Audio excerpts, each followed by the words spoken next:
పట్టణ ప్రజలు చాలా గర్వకారంగా ఈ కార్యక్రమాన్ని నిర్వహిస్తున్నారు. ఈ నిర్వహించే కార్యక్రమాన్ని ప్రతి ఒక్కరికి కూడా పేరు పేరున ధన్యవాదాలు. అదేవిధంగా నేను కూడా ఒక సంకల్పానికి వచ్చాను.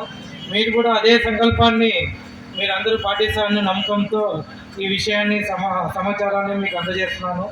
నేను వేదంచెర్ల నగర పంచాయతీ కమిషనర్ హరిప్రసాద్ ప్రజలకు ఎల్లప్పుడూ అందుబాటులో ఉంటూ వారు సమస్యలను ఎప్పటికప్పుడు తెలుసుకొని సాధ్యమైనంత త్వరగా పరిష్కరించేందుకు కృషి చేస్తున్నాము.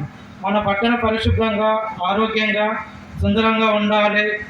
ఎలాంటి రాజీ లేకుండా పనిచేయడం నా బాధ్యతగా భావిస్తున్నాను.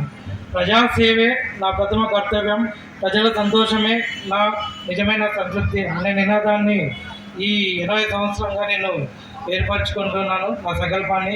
అదేవిధంగా ఒక చిన్న కథ చెప్తాను. ఎన్నిసార్లు పీల్చినా గాలి తగ్గిపోదు, ఎన్నిసార్లు దున్నినా నేల తరిగిపోదు, ఎన్ని పండ్లు ఇచ్చినా చెట్టు గర్వపడదు, ఎంత నీరు ఇచ్చినా నది గొప్ప చెప్పుకోదు. అలా ప్రకృతి మనసు ఎప్పుడు ఇస్తూనే ఉంటుంది. అలాగే మనం కూడా ఒక సంకల్పాన్ని దృఢ సంకల్పంగా మనమందరము మన దేశానికి, మన రాష్ట్రానికి, మన నంద్యాల జిల్లాకి, మన బేతంచెర్లకి ఎంతో ఉన్నత స్థానానికి పారిశుద్ధ్యంలో ముందు మెరుగుపరచాలనే సంకల్పాన్ని మీ బాధ్యతగా నేను గర్వపడుతున్నాను. మీరందరి ఈ బాధ్యతని సగౌరవంగా నాకు సపోర్ట్ చేస్తారని కోరుకుంటున్నాను. అదేవిధంగా నా పట్టణ నా బాధ్యత అనే ఆలోచన ప్రతి ఒక్కరిలో పెరగాలి. చెత్తను ఎక్కడ పడితే అక్కడ వేయకుండా పారిశుద్ధ సిబ్బందిని సహకరిద్దాం, నీటిని పొదుపు చేద్దాం, ఖచ్చితనాన్ని పెంచుదాం, ప్రజా ఆస్తులను కాపాడదాం, మన పిల్లలను, మన భవిష్యత్తును అందిద్దాం. వికసిత్ భారత్ 2047 స్వర్ణాంధ్ర 2047 లక్ష్యాలను సాధించడంలో ప్రతి ఒక్కరూ భాగస్వాములు కావాలి. మనం ఈరోజు చేసి మన దేశం, మన రాష్ట్రం, మన పట్టణం మరింత అభివృద్ధి చెందాలని, సుఖ సంతోషాలతో ఉండాలని ఆకాంక్షిస్తూ 80 స్వాతంత్ర దినోత్సవ శుభాకాంక్షలు. జై హింద్, జై ఆంధ్రప్రదేశ్, జై బేతంచెర్ల. థ్యాంక్ యూ అవకాశం. అదేవిధంగా ఇప్పుడు చంద్రమౌళీశ్వరరావు 80వ స్వాతంత్ర దినోత్సవ వేడుకల్లో పాల్గొన్న సమాజం రక్షించే బాధ్యత ఉన్న పెద్దలకు, నా తోటి భారతీయులకు, అలాగే వెనకన్న జెన్జీ జనరేషన్ ఆల్ఫా విధానం వెలుగుతున్నట్టు ఈ దేశంలో బతుకుతున్న మన భారతీయ విలువలు ప్రపంచానికి తానే చెప్పాడు, అప్పుడే చెప్పారు. దాన్ని నిజం చేపించారు స్వామి వివేకానంద. మనమందరం స్వామి వివేకానంద వారసులు. మనం ఈరోజు 2026లో స్వాతంత్ర దినోత్సవ వేడుకలు బేతంచెర్ల పాత బస్ స్టాండ్ లో ఎవరి ఆంక్షలు, ఎవరి నిబంధనలు, ఎవరికి కంట్రోల్ లేకుండా ప్రశాంతం జరుపుకుంటున్నామా? మరి మనకు దీనికి కారణమైన 1947 స్వాతంత్ర దినోత్సవం ఊరికే మనకు వచ్చిందా?